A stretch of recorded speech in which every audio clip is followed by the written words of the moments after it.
Hello bankers, welcome back to Sure Increment. Today we will start our chapter 13th of module B, supply and demand, a very important chapter in Indian economy and Indian finance system. बहुत सारे question इस chapter में से आ जाते हैं, तो please इसे ध्यान से पढ़िएगा. And friends, if you haven't subscribed to our YouTube channel yet, you must subscribe. And if you want study material regarding to JIB, you should visit our Telegram channel, Sure Increment JIB. Also, we are offering JIB complete course at the price of only 1450. So you must visit our Telegram group. Our Telegram group name is Sure Increment JIB. Telegram group का जो link है वो मैं इस video के description में add कर दूंगा. वहाँ से जाके भी हमारे कंटेंट को आप एक्सेस कर सकते हैं. कंटेंट में आपको मिलेगा क्या क्या. फर्स्ट ऑफ ऑल आपको नोट्स मिलेंगे चैप्टर वाइज जो होंगे. आपको MCQs मिलेंगे, ये भी चैप्टर वाइज रहेंगे चारों बुक्स के. इसके अलावा आपको मिसलेनियस MCQs मिलेंगे सो दैट आप प्रैक्टिस कर सकें. एंड इसके अलावा आपको केस स्टडीज़ मिलेंगी. सो अगर आपको इन चीज़ों में भी रिक्वायरमेंट है so please you must visit our Telegram channel. So without further ado, let's start our chapter. Like weather, markets are dynamic, subject to periods of storm and calm and constantly evolving. Weather की तरह markets भी क्या हैं, dynamic हैं. Dynamic का मतलब जो change होता रहता है. Subject to periods of storm and calm. अब मार्केट में भी स्टॉर्म एंड काम का मतलब है अप्स एंड डाउन्स आते रहते हैं. एंड कॉन्स्टेंटली इवॉल्विंग, कॉन्स्टेंटली वो इवॉल्व कर रहा है. To forecast prices and outputs in individual markets, you must first understand the concept of supply and demand. अब किसी भी commodity का प्राइस फोरकास्ट करने के लिए, किसी मार्केट को स्टडी करने के लिए आपको सबसे जो ज़रूरी कॉन्सेप्ट है वो स्टडी करना चाहिए, उसको समझना चाहिए. कॉन्सेप्ट क्या है? Supply and demand. Important topic है supply and demand. Economics has a powerful tool for explaining such changes in the economic environment. अब ये जो अप्स एंड डाउन्स हैं, जो भी कांस्टेंट इवॉल्विंग है, उसे समझने के लिए इकोनॉमिक्स एक पावरफुल टूल है. दो चीज़ें हैं. जो डिमांड फॉर कमोडिटी है वो कंज्यूमर प्रेफरेंस से डिटरमाइन होती है. एंड जो सप्लाई ऑफ कमोडिटी है वो बिजनेस कॉस्ट से डिटरमाइन की जाती है. जो डिमांड है वो किससे डिटरमाइन होती है? वो कंज्यूमर प्रेफरेंस से होती है. और जो सप्लाई है वो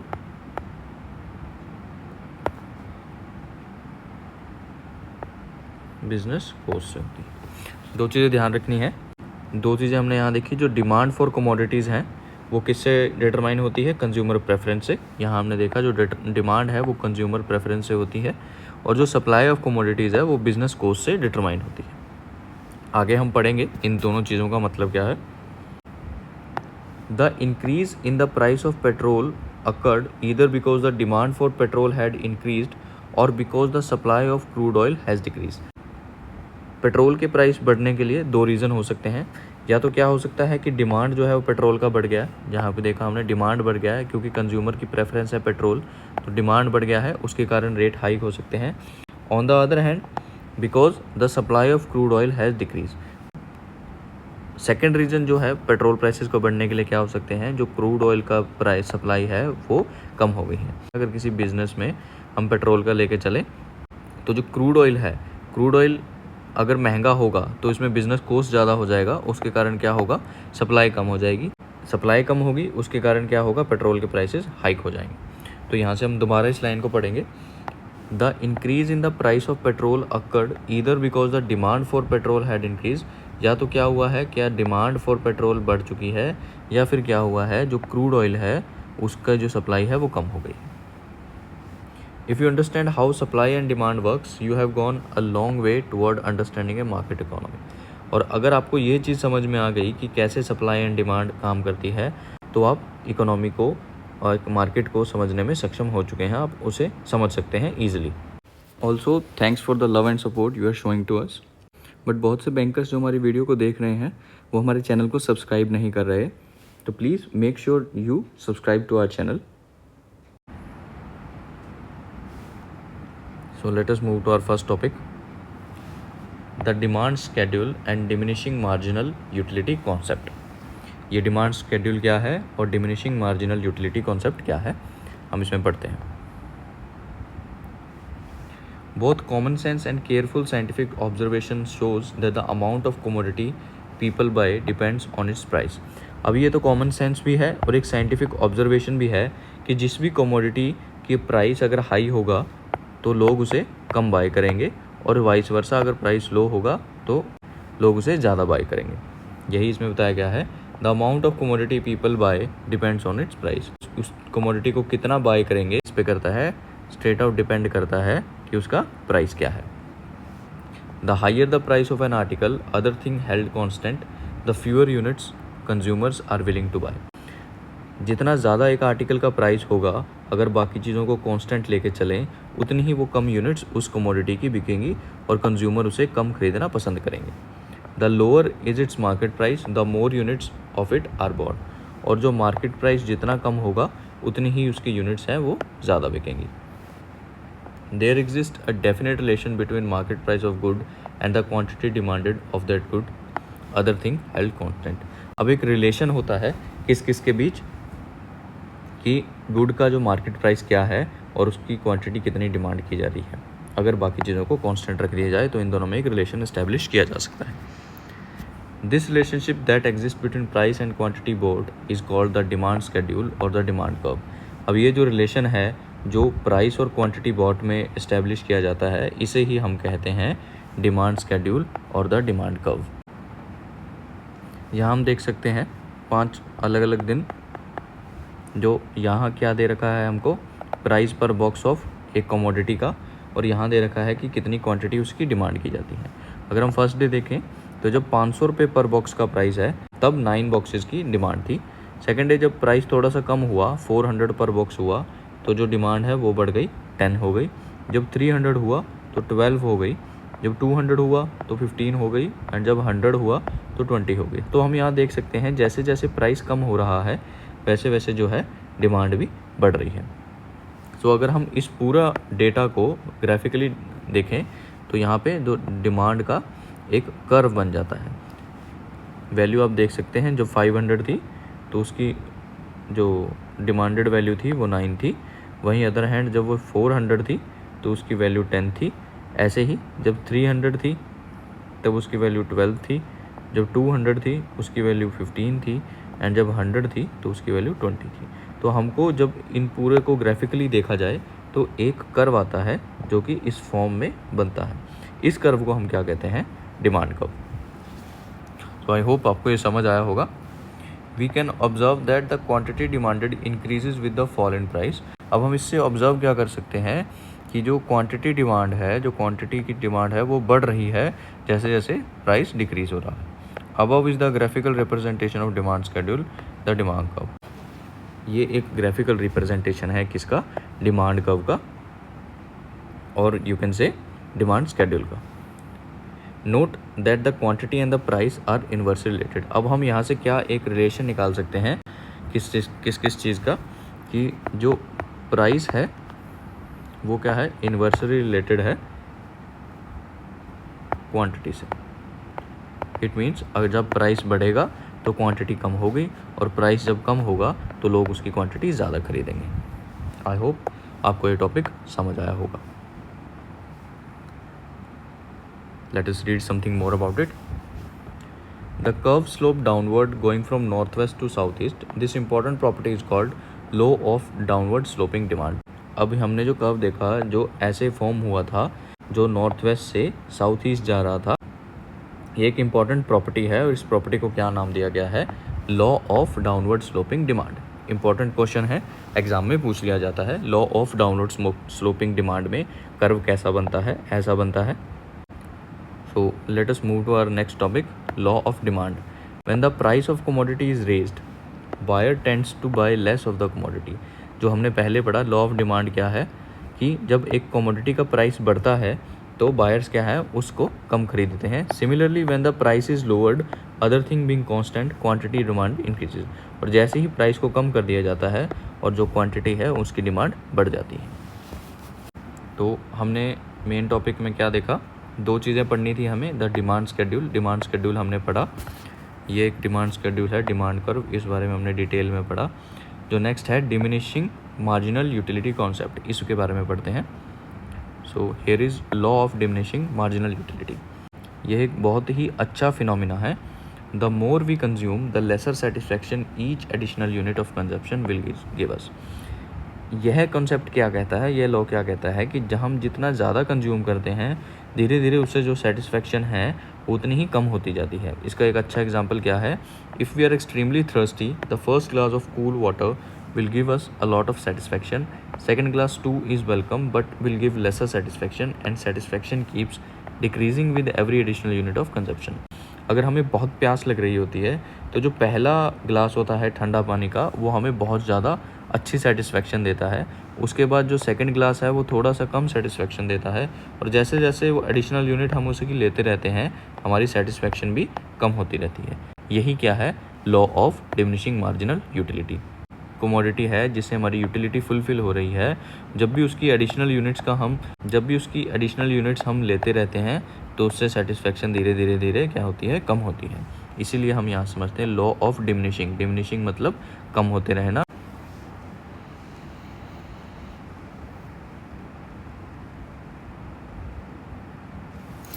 तो आई होप आपको law of diminishing marginal utility समझ आया होगा। जो डिमांड कर्व हमने देखा, जो डिमांड कर्व ऐसा बना था, उसके पीछे फोर्सेस क्या थी, forces behind the demand curve, ये हमारा नेक्स्ट टॉपिक है। The average income of consumer is a key determinant of demand. As people income rises individuals tend to buy more of almost everything even if price do not change. Automobile purchase tend to rise sharply with higher levels of income.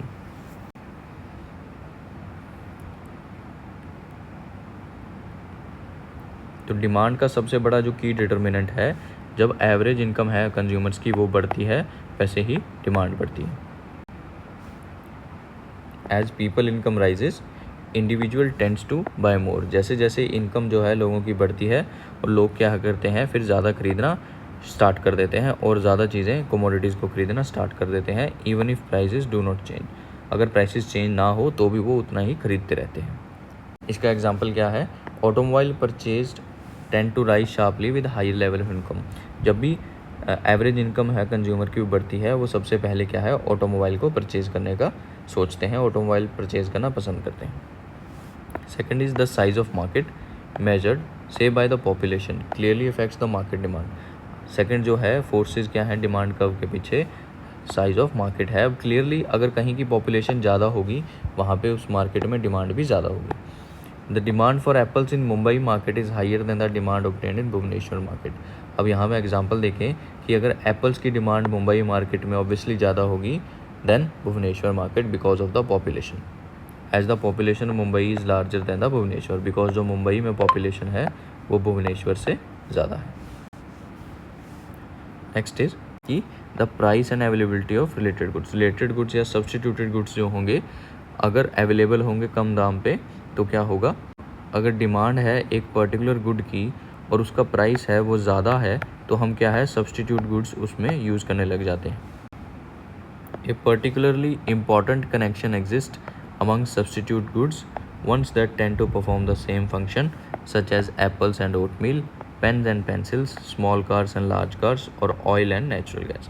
अब इसमें substitute goods क्या है, अगर कोई good है जिसका जो हमें जिसकी रिक्वायरमेंट है बट उसकी प्राइस ज़्यादा है बट उससे मिलता जुलता एक और गुड है हमारे विल को सेटिस्फाई कर सकता है तो हम उसकी तरफ मूव करते हैं। इसका एग्जांपल क्या है कि अगर एप्पल्स महंगे हैं तो हम ओटमील खाएंगे, पेन्स महंगे हैं तो हम पेंसिल यूज़ करेंगे, लार्ज कार्स महंगी हैं तो हम स्मॉल कार्स की तरफ मूव करेंगे, और अगर ऑयल महंगा है तो नेचुरल गैस की तरफ यूज़ करेंगे, नेचुरल गैस महंगी है तो हम ऑयल की तरफ मूव करेंगे। ये इनके सब्सटीट्यूट गुड्स हैं। Demand for goods A tends to be low if price of substitute product B is low. अब अगर कोई डिमांड है प्रोडक्ट ए की वो कम हो जाएगी अगर जो है सेम मिलता जुलता प्रोडक्ट बी है उसका प्राइस लो होगा तो वो जो बी है वो ए को सब्सटीट्यूट कर देगा। इसके कारण भी क्या है डिमांड कर्व चेंज होता है। Finally the special influences. Special influences will affect the demand for particular goods. Special influence के कारण भी डिमांड चेंज हो सकती है। The demand for umbrella is high in rainy Mumbai but low in sunny Delhi. The demand for air conditioner will rise in hot weather. अब special influences में क्या है, वेदर आ सकता है, क्योंकि मुंबई में बारिश ज़्यादा होती है इसलिए वहाँ अम्ब्रेलाज की जो डिमांड है वो ज़्यादा होगा रेदर इफ़ वी कंपेयर करें दिल्ली से. और हॉट वेदर में एयर कंडीशनर की जो डिमांड है वो ज़्यादा होगी अगर हम उसे कंपेयर करें एक ऐसी कंट्री से जहाँ टेम्परेचर हमेशा लो रहता है. तो ये स्पेशल इन्फ्लुएंसेस के अंडर आते हैं. While drawing a demand curve, we see the influence of only price on the total demand and assume that other factors are constant. जब हम डिमांड कर्व बनाते हैं हम सिर्फ ये देखते हैं कि डिमांड पर प्राइस का क्या इफ़ेक्ट पड़ रहा है. प्राइस अगर कम ज़्यादा हो रहा है उससे डिमांड पे क्या फ़र्क पड़ रहा है. हम ये एज्यूम करते हैं कि अदर फैक्टर्स कांस्टेंट है. If any of the above factors changes the demand curve will not be same and we will have to draw another curve to show relationship between demand and prices of the goods. अगर बाकी चीज़ें बाकी factors को हम change करें तो जो demand curve है वो ऐसा नहीं बनेगा, इसमें चेंज आएगा और जो रिलेशनशिप है डिमांड में और प्राइसेस में वो भी चेंज होगी. In other words the demand curve will shift from its original position. तो अगर क्लियरली शब्दों में हम समझें तो जो डिमांड कर्व है ऐसा वो अपने ओरिजिनल शेप से चेंज होके अलग शेप लेगा. So our next topic is shifts in demand and exceptions of law of demand. जब भी कुछ फैक्टर्स को हम कंसीडर करेंगे डिमांड कर्व में तो उसके अंदर कुछ शिफ्ट आएगा, तो हम वो देखते हैं क्या शिफ्ट आ सकता है और जो लॉ ऑफ डिमांड है उसकी एक्सेप्शंस क्या हैं. Why does the demand curve shift? Demand curve क्यों शिफ्ट करता है? Because demand is influenced by issues other than change in goods price. Because जो डिमांड है वो सिर्फ प्राइस पे डिपेंडेबल नहीं है, वो अदर इश्यूज़ पे भी डिपेंड है, अदर चीज़ों से भी इन्फ्लुएंस होती है. We know that the average income of Indian rose sharply during the economic boom of 2006-08. हमें ये पता है कि इकोनॉमिक बूम हुआ था जो 2006 से 2008 तक, उसमें एवरेज इनकम इंडियन की बहुत तेज़ी से बढ़ी थी. Because there is a powerful income effect on the demand for automobiles. This means that the quantity of automobiles demanded at each price will rise. अब इसके कारण क्या था, उस टाइम जो ऑटोमोबाइल्स की डिमांड थी वो बहुत तेज़ी से बढ़ी थी. This would be A shift in demand curve because the increase in quantity demanding reflects factor other than goods on price. अब इसके कारण क्या है, बिकॉज गुड के जो प्राइस थे वो चाहे बढ़ भी रहे थे, बट क्या हुआ था कि इस इकोनॉमिक बूम के कारण लोगों की जो इनकम थी वो भी बढ़ गई थी. अब ये नॉर्मल सिचुएशन नहीं थी कि प्राइसेस भी बढ़ रहे हैं बट डिमांड भी बढ़ रही है. इसके कारण क्या होगा, जो डिमांड कर्व होगा उसमें शिफ्ट आएगा. So let us see.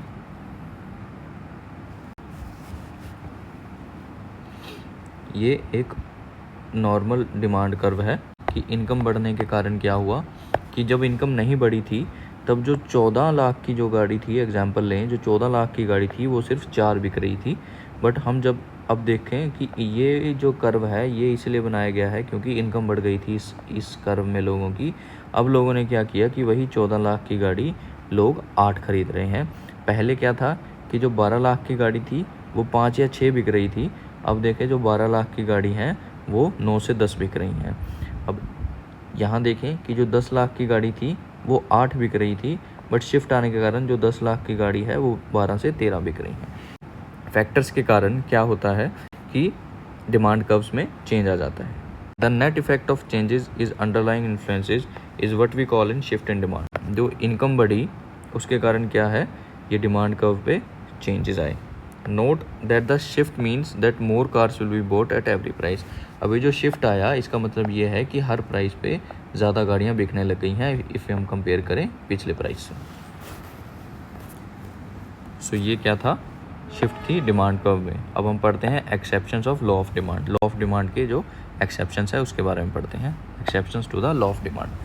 There are certain exceptions to the law of demand. For example, even if the price of whiskey rises, demand will not fall. अब इसमें फर्स्ट एक्सेप्शन क्या है कि जो whiskies हैं अगर उसके प्राइस राइज भी करेंगी तो उसका डिमांड बिल्कुल भी कम नहीं होगी. Exceptions to the law of demand generally apply to given goods, Veblen commodities and necessary items. जो एक्सेप्शंस हैं लॉ ऑफ डिमांड पे वो जनरली किस पे अप्लाई होती हैं, गिवन गुड्स पे होती हैं, वेबलेंड कमोडिटीज़ पे होती हैं, नेसेसरी आइटम्स पे होती हैं. अब जो इनसे डिटेल में पढ़ेंगे हम आगे कि जो एक्सेप्शंस है लॉ ऑफ डिमांड की, जैसे कि गिवन गुड्स के बारे में, वेबलेंड कमोडिटीज़ के बारे में, नेसेसरी आइटम्स के बारे में, वो हम नेक्स्ट चैप्टर में पढ़ेंगे। तो आई होप आपको ये चैप्टर समझ आया होगा। So friends, please like this video and share this with your friends and comment down. अगर आपको कुछ भी समझ नहीं आया है तो प्लीज़ कमेंट करके हमें बताएं। Thank you.